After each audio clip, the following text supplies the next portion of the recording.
My biggest concern that I have with the overall, they call it either faith-based or the Christian film market, is that I don't feel that the vast majority of the film producers felt pushed to go farther. They were getting advances on DVD sales when all the other independent films weren't. So I was actually hanging out in the independent film market. And when you look at the post that I originally wrote in Facebook, my big long rant that I had last week, I specifically talked about independent film. I don't think I ever mentioned, may I have, but my main focus was talking about independent film as a whole unit, not just the one sector called faith-based. And the part of that reasoning is I started out making independent stuff. So I was being constantly pushed by everybody, because you have a much bigger crowd you're fighting with, to get noticed. And they're pushing me this way and that way. And so when they're way up here, it forces you to have to climb higher. And around 2008, 2009, advanced sales for independent films died. Most independent film distributors were being shut down. Like Miramax, Disney's like, forget it, we don't release anything with them anymore. Weinstein Company was struggling. There was a bunch of other ones that they were either saying we're reducing the amount of films they're releasing, and then all the DVD sales all started plummeting for the independent stuff. While that was going, the faith-based stuff was going up. So I looked at a lot of the stuff on the faith-based angle, somebody coming from the outside in and going, I hear all these people complaining about how hard the faith-based market is, and I'm like, you should have been hanging out with those other guys there for a while and talk to those people, because what it forced the independent guys to do is figure out how do you market your film with or without a distributor. And I think that's where the faith-based filmmakers need to force themselves to think in those terms.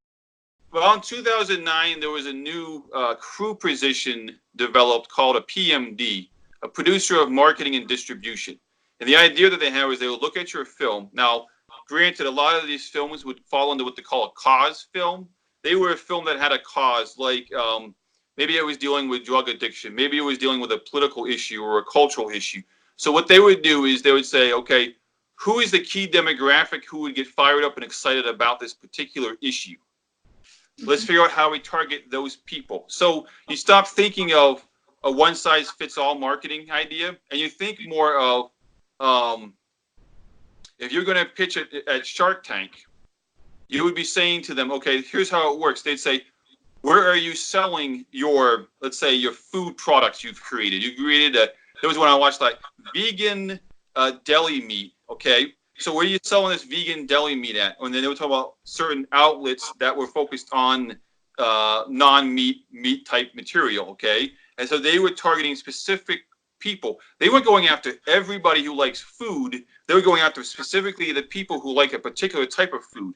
And it's the same thing where I would say you need to find out where your key demographic hangs out, and then you target them. So there was one, I actually had, today somebody proposed me a film that had to do, I think it was like homelessness or something of that sort, okay? So I said, okay, connect to some homeless shelters, connect or groups that work with people that deal with homelessness, connect with somebody like the Salvation Army, connect with people who deal with that particular issue, find key influencers that would say, okay, I see how this, like, for instance, there was a film that I was friends with producers out of New Hampshire. They did a film that had to do with the aftermath of a suicide, but you didn't figure it out till the very end of the movie. They had gone to 15 international film festivals. They had the lead actor from Vampire Diaries, one of the lead people from Walking Dead. They had Oscar award-winning, I mean, they had big names, and they were going to all these film festivals. Could not get distribution. Now, first off, too many people put too much weight into a film festival when they should be focusing on how do I connect with my fans, or typically not going to film festivals. So if you were, for instance, if you were making a film in Michigan, maybe you'd say, okay, you did a film that had to do with Detroit. Maybe it had to do with a struggling black church in Detroit. Connect with those particular churches then. Like, connect with that fan base first. You know, if you're dealing with the Flint water crisis, connect with the people who care about that particular issue. Don't just drop it at a film festival and look for people who don't have their heart and their passion isn't in that particular issue. Because if you're just going to get in line with everybody else, then you're going to be standing there for a while. You got to, what is it that you got that people care about? So this couple that had this film that had to do with suicide, after it had already picked up finally distribution, when they did self-distribution, they actually, this is an interesting one that people can catch up. Okay. Let's say you drive a ton of people to a theater and you have it selling. So you have the Landmark Theater in Royal Oak is a good one, okay? So whatever time they're selling tickets, if they're selling tickets for you, they have to keep a record of how many tickets are sold. So this couple had like a 1,000 or a 2,000 seat theater in New Hampshire. They sold every ticket that Friday night, every ticket that Saturday night, every ticket that Sunday night, okay? In the trades papers in LA, when they gave which theaters had what movies had the highest per screen average, their film popped up, even though it only released in like 1 or 2 theaters. The per screen average was up. So that's when a distributor calls them and says, "Wow, how'd you get per screen average?" That's simple, because we funneled everybody towards 2 or 3 locations. And so sometimes starting small gets your per screen average up higher. So you'll see these movies that are like, yeah, we released in 1,000 theaters.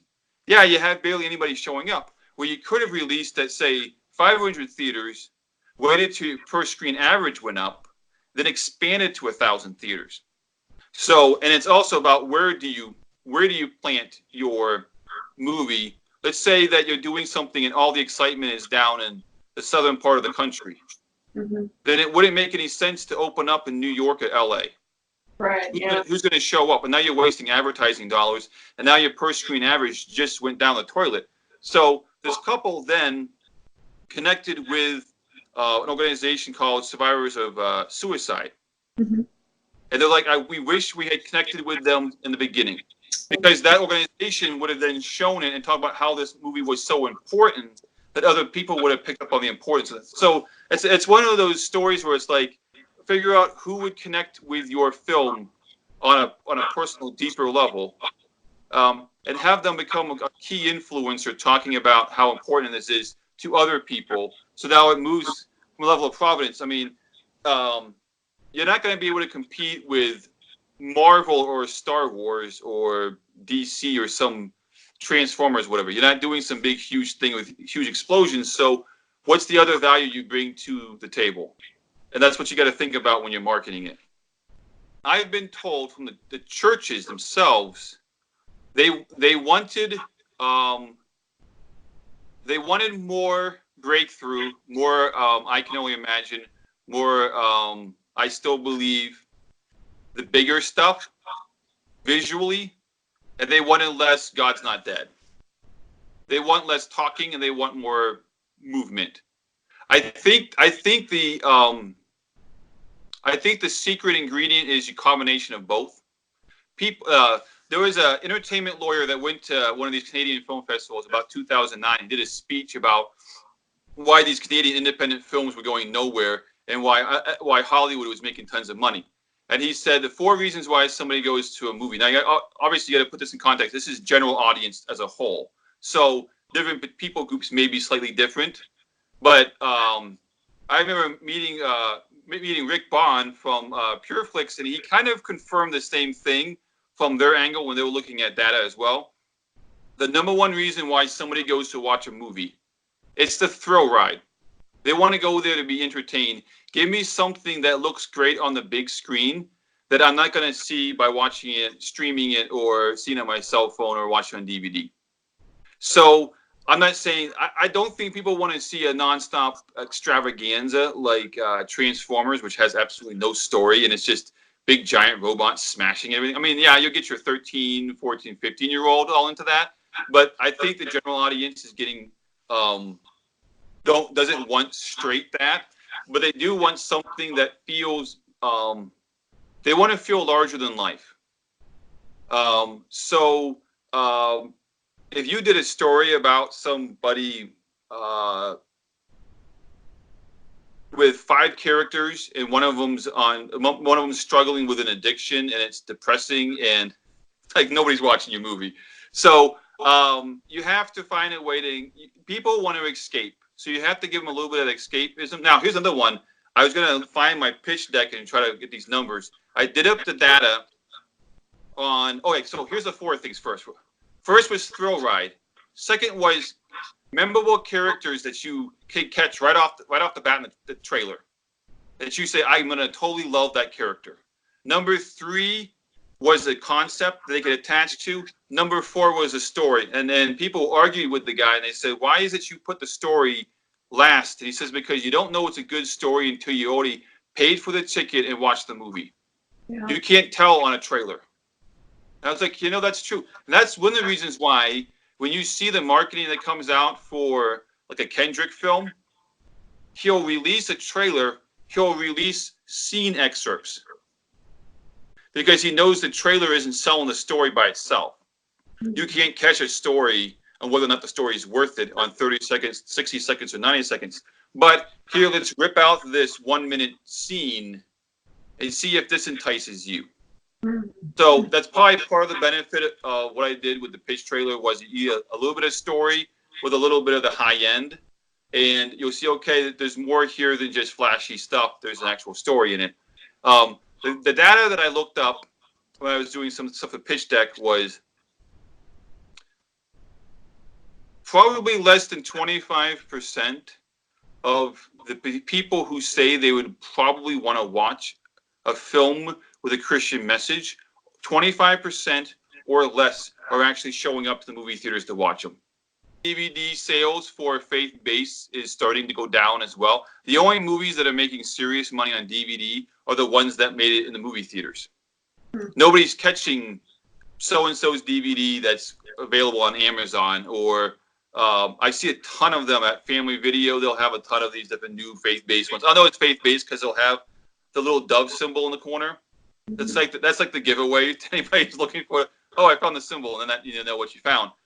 Those movies aren't moving the same because you're in a screaming match. You're hearing so much coming at you, like compared to where it was 10 years ago, 20 years ago. Like you're being bombarded just by being on Facebook or Twitter or whatever other thing you're watching. So you're constantly being shoved messages. And I will tell you, before I met this one guy that was doing faith-based, which was Tori Martin, and he's the one that told me to switch and pivot away from doing independent into faith-based. Before then, I didn't have that many faith-based friends. I heard almost no commotion whatsoever about any faith-based movies. It was only after I had befriended tons of people in the faith-based market that I was hearing about all these movies, which means the vast majority of people aren't hearing about this stuff. It's funny because in politics, people complain about the left living in an echo chamber. But I think that sometimes in the faith-based world, we live in one too. And we think everybody's hearing our stuff. So for instance, the Bible college I went to, I'll just watch whenever, like, I Can Only Imagine or Breakthrough or the new one they have, I Still Believe. Any of these movies come out, and I'll watch the people I went to Bible college with. And I'll put this context. These are pastors, youth pastors, and worship leaders, and missionaries. Okay, so they're not in. They went to school for a particular ministry field. I'm watching their feed. They're not talking about faith-based films. They're like, I just went to watch the recent Marvel movie, or yay, Star Wars, or some other movie. They're not talking about stuff. So it's like, then who's? But then, which is the weird thing, because every so often I'll have a conversation with one of these guys. They're like, "We're cheering you on. We can't wait till you make something that." And when we go out to the movie theater, and I'm like, so basically, two things. One, they're not seeing it's not on their radar. Mm-hmm. Number two, we all have very we are all built with very discriminating tastes, and so I think what's happening is we need to up our quality of our productions, and then we need to find a way to connect with the audience. That's literally where it comes down to. The pastors of a lot of these bigger churches are now going, give us some characters with some nuance to them. Like, you don't have to make, we don't want every scene to be a sermon. Yeah. Now there's a careful craft to it. There has to be some section in there somewhere where the pastor can say, I can see where I can make this connect with my audience, whereas in my congregation. But at the flip side, they don't want it constant. They want you to build the characters and make me care about the characters, and then bring the punchline in. So I think there's a tightrope to it. I think one of the values I had was when I was consulting with Jason Noble, and he's telling me, here's some changes you need to make. Here's some things to add. We went back and forth, and you get an eye opening when you're hearing it from somebody who's talking to them all the time. And they're saying, this is the stuff that works, and this is stuff that doesn't work, and half the stuff that they've been telling you to do, don't do that stuff.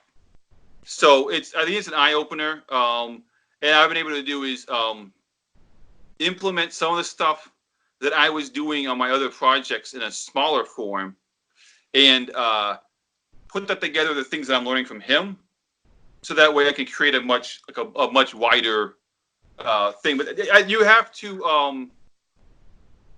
Problem I'm finding with the actually any filmmaker, but the faith-based filmmakers are probably the more of a culprit of this than the other guys, is you need to think, where are you taking this before you ask for the money? You have to be careful about putting the cart before the horse. Everybody's looking for investors to invest, but they're not thinking about, how do I get the return on the investment so that I'm responsible for the money that they gave me? The distributor is going to put the least amount of money and the least amount of effort into marketing your film. So if you're not marketing your film, they're not marketing your film. But everybody thinks that I just hand it off to them, and then somehow, it ends up on a shelf, and magically you're drawn like a magnet to buy it. It's not going to happen. Now, it used to be back in the day when you got advances and stuff, you'd be like, I just need to impress the distributor enough that they take my thing. The problem we were having, especially in the faith-based market, the reason why the DVD market was plummeting was the same reason why the independent film DVD market was plummeting. When you have a big pile of stuff, and say 90% of it is mediocre, it devalues the other 10%. Mm-hmm. So I would say we don't need more movies, we need less, and we need better. So if you wanted to do 4 movies this year, do 1. Maybe don't even do 1 this year. Maybe you make 1 every 2 years. And maybe instead of you and Joe Schmo and John Doe over here and this person all doing small projects, maybe you combine your resources and make 1 good one so that everybody can move up the ladder. Because if you're all going to stay at the bottom and you're not going to try to fight to break through to the next level, then you're going to stay there forever. And eventually what will happen is it's just like when there's too many deer in an area, when winter comes and there's no corn in the field, they starve. It's the same thing. If we're all making movies that are just good enough, eventually there's no market left. And then as an artist, you just end up starving. So I say you have to you need to seriously upgrade. I could have taken the money that I had spent in development and had probably finished the entire film right now. But it wouldn't have been theatrical level. And to me, that wasn't good enough anymore. You either aim for the stars and land on the moon, or you end up at the bottom and you're always trying to fight to survive. And you don't. You aim, you shoot straight up. There's a concept of they call it critical mass. When you get 10% market penetration, you end up skyrocketing. it's the same kind of idea. You got to see what do I need to do, production, marketing, to shoot as high up in the air as I can. See if you can kind of break through the atmosphere and be one of the people that's kind of orbiting. If you can do that, and if it doesn't work, you know what you do? You get it all together, you go at it again. You should be constantly trying to shoot through the atmosphere and not just trying to just survive. Right now, yeah, I'm not happy that I've got to talk to more people and stuff. But the long game is what I'm doing right now is going to transition into the next film. In the next film, I had about year and a half ago, I had just gotten done reading this really thick book on George Lucas, and I had studied him for since I was probably 12. But this book, I saw something different. I was like, he makes Episode 1, Star Wars, and then right after that's done, he doesn't just do one film next. He does 3. He set himself up not as a film producer, he set himself up as a studio. Right. He was making multiple ones. He was dangerous to everybody else because he could work with whoever he wanted to. So he knocks out Empire Strikes Back, Return of the Jedi, Empire Strikes Back, Indiana Jones, and he sets up Willow. He does all 3. He sets them up. Ron Howard, Spielberg, and I forgot who's the director on Empire, but he's doing all 3 at the same time. I mean, they weren't exact the same time, but they were being developed and produced around the same time. And so that's what I did. I sat down, I planned out, okay, what happens if everything lines up with the first one? And then things move. What does phase 2 look like? What is phase 3? It goes from 1 film to 2 to 3 to 4. And it's not just the amount of films, but it was what I'm doing here in Angels sets things up to make those same effects, those same strategies for production carry over and get perfected in the next project. So that way, when I want to work on the third phase, which is the survival film that I want to do first, I've prepped myself so that I could do a movie that could be in the $5 to $10 million range. And you can do it because you're slowly building. That's why, a couple of weeks ago, when I had two of the top producers in the faith-based market interested in my project, but they wanted to take complete control over it, and I said pass. Yeah. And the reason is it wasn't good enough that the movie would get done.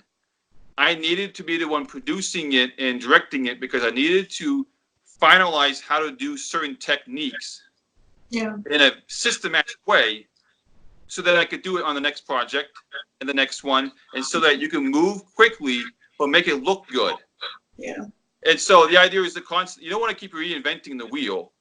You want to find a way to perfect the wheel. Now you're not just a wheel, now you're 2 wheels, you're 4 wheels, you got a whole, so it's how do you create something to do that? And I do the same thing with the marketing. What I do for the marketing on Angels then translates into something for the next thing. And then by the time I get to the survival film, I can cross into the what they call it, the risky area of crossover film, where I can have a film that both reaches the faith-based market, but then crosses over into your survival outdoor living market. And I can't do that unless you finalize the So it's this whole thing builds on itself to do something that breaks away from just trying to make a film by film thing. 1977 Star Wars. Most people don't know the storyline to it. Science fiction movies weren't considered a good sell. Adam Ladd Jr. wasn't banking George Lucas for Star Wars because he thought Star Wars was great. He had seen American Graffiti and he thought this guy was going to be a rising star. So he thought he'd give him one and hope he could bring him into the team over at 20th Century Fox. Okay. Star Wars only opens in 4 theaters. George Lucas had bought something with some of his money he made from American Graffiti. Besides making it ILM and Lucasfilms, he had bought a comic book store in San Francisco. He was trying to figure out a way to connect with his crowd, his key audience, the sci-fi crowd, and get them to show up to the movie. So when he was talking to the owner of this comic book store that also makes their own comic books, they said, you should talk to these guys over here at Marvel. They're kind of struggling. They're heading towards Chapter 11 kind of scenario. They weren't doing great. They can make a comic book version of Star Wars, like 6 episodes. And they can release it and sell it at Comic-Con and a whole bunch of comic book stores and all this stuff months before the movie releases. So that was the deal that George Lucas worked out. He didn't make a dime off those comic book episodes.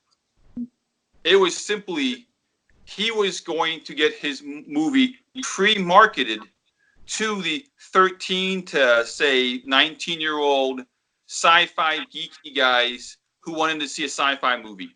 Mm-hmm. They read this comic book and they go, if that George Lucas guy can make anything that looks even half as good as this comic book, I want to totally see this. And they filled those 4 movie theaters packed that Friday night, and by the end of the weekend, every movie theater in the country wanted that Star Wars movie. So how do you connect with your key audience, get them hungry, and they become your promoters? And another movie that came out, another one that's not faith-based, because this is where I'm finding all this stuff non-faith-based ones. Yeah. There's a movie that came out I think it was 96 or 97. It was called The Blair Witch Project. Okay. Right. These guys were shooting this horror film, I believe it was in Maryland.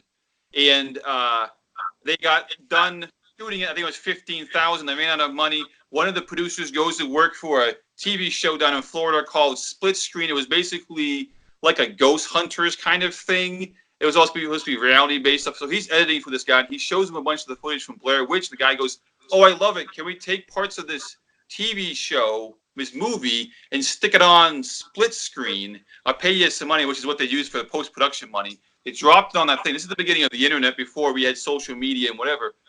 That thing ran, called the Blair Witch Project.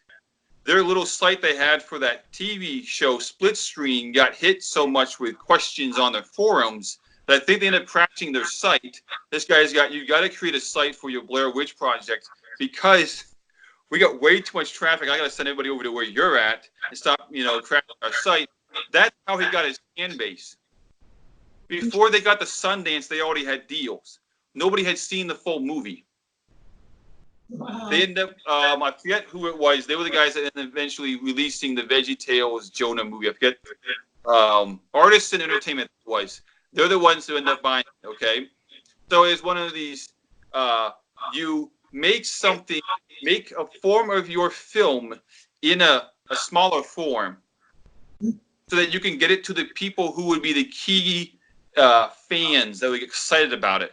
Get them hungry. Think of it like when I was a kid, we went to the grocery store and they'd have these little granola bars called Kudos, I think they were called. Yeah. And they were like high-grade granola, okay? And this woman had them all chopped in these little pieces. So I'm walking by, I'm like a 5-year-old, 6-year-old. I'm loving chocolate. This woman offers me a sample. I eat it. I walk down the grocery store. I'm like, "Mom, I got to get another one." I go back. I get another one. And then I go back a third. Woman's like, "You can't do this anymore, kid. Like, you almost ate an entire candy bar doing this thing." She had me addicted to it because she gave me a sample. So if you can give your audience a sample, some sort of a taste of what you have, and you make them hunger for it, they will come back for more. So that's what you have to think about. You no longer have the luxury as a filmmaker to think in only terms of writing or directing or producing, or you have to include marketing into it. Mm-hmm. And you have to think marketing within the very beginning stages. So the way that we're designing the marketing for Angels Among Us, the reason why I am pushing for the marketing budget, I'm not just talking to investors about the money to produce it. I'm asking for the money to market it. Yeah. Because the marketing is starting now. Mm-hmm. Yeah. 18,000 views on Facebook, and I have people passing around the YouTube link, and then here I have Jason Noble showing it at Breakthrough event. So the marketing's already starting now, but we need the real money to turn this thing up, way up, and make an impact. I think you have to assume that people who have the funding to actually drop down like a 7-figure budget, those are people who don't have a lot of time on their schedule. When somebody became interested in possibly producing, but I would relinquish control at that time. It was like, no, bide your time, because people wouldn't be interested in something if they didn't know it was good. Right. So yeah, I have a strange feeling. Either this month or going into the new year, there's probably going to be some serious uptick. We're already talking to another. We're working on talking to another producer who's worked on some bigger budget ones. See if we can bring on some more hands on the deck. Thank you.